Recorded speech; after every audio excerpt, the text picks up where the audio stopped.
Ready to make a real impact every day? Join the Active Day Home Care team and help clients maintain their independence in the comfort of their own homes. Make a difference in someone's life as you provide essential daily assistance and protect their health and happiness. Earn up to $20 an hour and enjoy additional perks like optional daily pay, 401k, paid time off, ongoing educational training, and more. Join a team that values care, compassion, and your professional growth. Visit activeday.com to apply. Okay, so picture this. You're at your go-to burger place, about to bite into a juicy burger. But right as you're reaching for it, you hear there's a massive ground beef recall. And it turns out your burger might have some unwanted guests, E. coli bacteria. It's the kind of food safety nightmare we're diving into today. And believe me, it gets pretty interesting. Yeah, it really shows how even the most familiar foods can have these hidden risks. So we're going to break down what happened with this recall and, more importantly, what it means for you. All right, so let's set the scene. It's November 2024. Wolverine Packing Co., a major meat packing company in Detroit, they issue a recall of over 167,000 pounds of ground beef. And we're not just talking about a few local grocery stores here. This beef went to restaurants all across the country. And the reason behind this recall is a pretty nasty strain of E. coli, 0157.H7. Now here's where the detective work starts. The first reports of E. coli cases weren't from people grilling at home. They were linked to restaurant meals in Minnesota. So the Minnesota Department of Agriculture got involved, and they traced the outbreak back to Wolverine Packing Co. Yeah, that's a great example of how public health officials are always working behind the scenes to keep our food supply safe.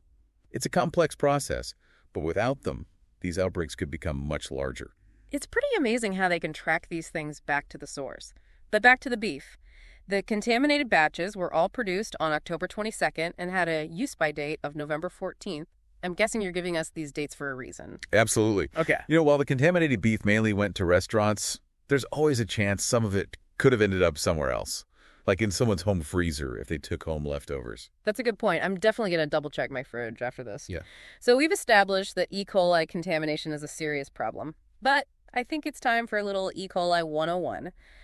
What exactly are we dealing with, and why is it so dangerous? Well, E. coli 0157, H7 is a type of bacteria that can live in your intestines and cause some pretty unpleasant symptoms, like stomach cramps, bloody diarrhea, and dehydration.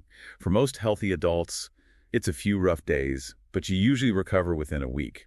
However, for young children, the elderly, and people with weakened immune systems, E. coli can be a lot more serious. I've heard about something called hemolytic uremic syndrome, or HUS, which can happen after an E. coli infection. What exactly is that, and why is it so concerning? HUS is a rare but life-threatening complication. Basically, E. coli releases toxins that can damage small blood vessels, especially in the kidneys. This damage can lead to kidney failure, and then you would need dialysis or even a kidney transplant. Wow, I had no idea it could be that serious. That definitely puts things into perspective. So where does Wolverine Packing Co. fit into all of this? How are they responding to this outbreak? Well, they've been cooperating with the FSIS investigation, which is a good sign. They're also doing their own internal audits to figure out how the contamination happened and how to prevent it from happening again. That seems like the standard response. But is it enough? What are other companies doing to prevent E. coli outbreaks before they happen? Are there any new approaches out there that Wolverine Packing Co. should be looking at? That's a great question. Some companies are using new technologies like blockchain to track their products from farm to table. Imagine being able to scan a package of ground beef and immediately see its entire journey, including every single step of the processing and distribution process. Wait, that's a thing? That sounds like something out of a sci-fi movie. It's becoming more and more real. Blockchain could totally change food safety by creating this transparent and tamper-proof record of every stage in the supply chain. So if Wolverine Packing Co. had been using blockchain, would they have caught this contamination sooner? It's impossible to know for sure, but it definitely could have given them more insight into their supply chain and potentially helped them find the source of the contamination faster. This is fascinating. Okay, so we've got a major recall, a dangerous strain of E. coli, and a company trying to figure out what went wrong. But this Wolverine Packing Co. recall isn't an isolated event, right? Didn't we see a bunch of other E. coli outbreaks recently? You're right. There was the Grimway Farms carrot recall and the problems with onions at McDonald's, all within a pretty short period of time. It makes you wonder if these are just isolated incidents or a sign of a bigger problem with our food system. Okay, now I'm really starting to get concerned. It sounds like there's a much bigger story here about how complex and vulnerable our food supply chain really is. We can't just ignore these outbreaks and hope they go away. We need to seriously think about how we can make our food system safer and more resilient. I completely agree. In the next part of our deep dive, we're going to zoom out and look at the bigger picture of food safety. We'll explore the challenges of making sure food is safe in a global food system and discuss what can be done to protect ourselves and our families. That's where we'll pick up next. We'll be back after a quick break to dive into the world of food safety and see if we can find some solutions to this growing problem. Okay, so we've uncovered some pretty unsettling things about our food system. But before we all freak out and never eat again, let's talk about what we can do to protect ourselves. Because we gotta eat right. For sure. And while there are some risks, there are also practical steps you can take to really reduce your chances of getting sick from E. coli. The good news is a lot of it is just common sense and good hygiene. Okay, I'm all ears. Give me the tips. First things first, cook that ground beef all the way through. We're talking 160 degrees Fahrenheit internally. No exceptions. 160 degrees, got it. But how can I be sure it's actually reached that temperature? Just looking at it seems kind of risky, even for someone who cooks a lot like me. You're right, you can't just rely on what you see. A meat thermometer is going to be your best friend here. It takes out the guesswork and gives you peace of mind. Meat thermometer, it's like a superpower for safe cooking. What else can we do besides cooking the meat thoroughly? Preventing cross-contamination is super important. Think about it, you're preparing raw ground beef, which could have bacteria on it, and then you use that same cutting board or knife to chop veggies for a salad that you'll eat raw. That sounds like a recipe for disaster. Exactly. The bacteria from that raw meat can easily get onto other foods. So always use different cutting boards and utensils for raw meat and everything else. And of course, wash those cutting boards and utensils really well with hot soapy water after you use them. So it's all about having separate areas in the kitchen, raw meat over here, everything else over there, no mixing allowed. Precisely. And speaking of cleanliness, let's not forget about hand washing. It seems obvious, but you'd be surprised how many people forget this simple step. Hand washing, it's like the original defense against germs. But are we talking just a quick rinse or like a full 20-second scrub? We're going for the full 20-second scrub with soap and warm water. Mm-hmm. And make sure you're washing before and after you handle raw meat. It's a small thing that can make a huge difference. All right, so we've got our cooking temperatures down, we're preventing cross-contamination, and we're washing our hands like surgeons before surgery. What about storing ground beef? Any tips there? Absolutely. Always put ground beef in the fridge or freezer as soon as possible after you buy it. And when you need to thaw it, do it in the fridge, not on the counter at room temperature. No, thawing it out on a sunny windowsill. Got it. What about storage times? How long is ground beef good for in the fridge or freezer? Fresh ground beef can stay in the fridge for 1 to 2 days, and frozen ground beef can last for a few months. Huh. But always double check that use-by date on the package just to be safe. Okay, so we've got our safety checklist. Cook to a 160, prevent cross-contamination, wash those hands, and store the ground beef properly. Seems pretty doable, right? Food safety doesn't have to be super complicated. It's about being aware and taking those extra steps to keep yourself and your family safe. I like that, empowered to make safe choices. Now, even with all these precautions, is there still a chance we could get sick from E. coli? Or can we finally relax and enjoy that burger? Well, these steps definitely reduce the risk a lot. But it's important to remember that no system is perfect.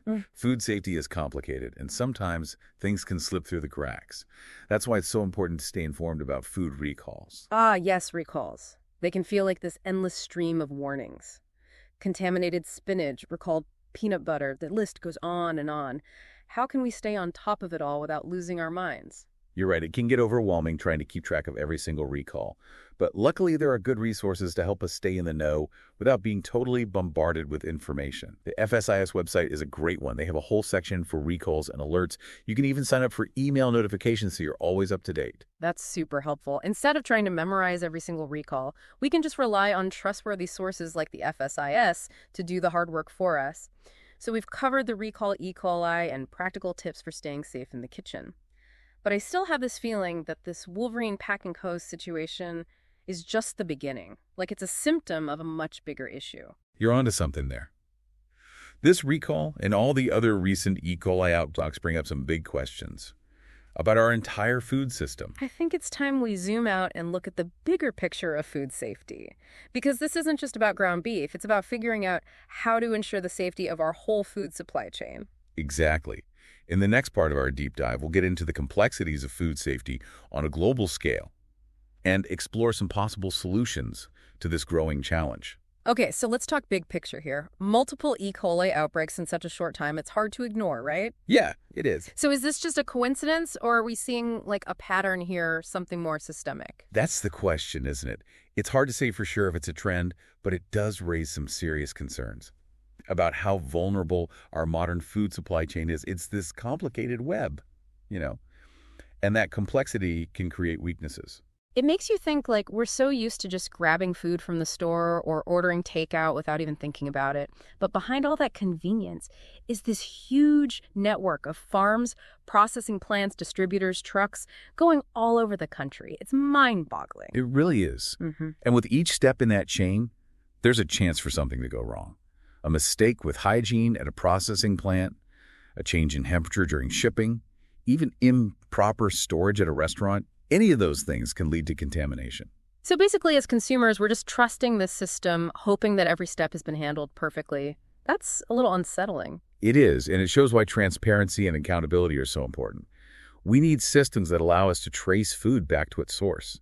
That way we can see exactly where problems happen and hold people accountable for maintaining those safety standards. It's about knowing where our food comes from and feeling confident about how it got to our plates. That makes sense. But here's what I keep thinking about.